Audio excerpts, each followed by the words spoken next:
Nangona kubekho isiqinisekiso, uninzi lomzantsi weRhawuti luvuke lungenamanzi ngale ntsasa. Kule ndawo yokuvasa imoto, ushishino lume ngxi.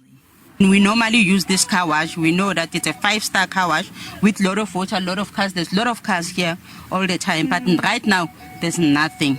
We just filled up the Jojo tanks like we normally do as a reserve, you know. Business is bad. That's all I can say. Yeah, we're not performing the way we normally perform. Kule ndawo yokwenza inwele, abasebenzi bahleli abakwazi ukusebenza. We rely on people like early in the morning. There's people who come to cut so that they go to work. So they need to cut and wash their hair and go to work because they cannot just cut and go with the hair all over their body to work. Understand? So in the morning, we have lost a lot of customers here who wanted to do their hair, then they go to work. But they can't do because we can't wash them. Ngelixa amanye amashishini ashiyeke enethontsi lamanzi. Nabakhi babe nethontsi lamanzi ukuba nje bakwazi ukuqhubeka ngomsebenzi wabo. Inkampani yakwa-Rand Water ixelele eli jelo ukuba lithethe neJohannesburg Water, kodwa iinzame zokubafumana ziwele phantsi.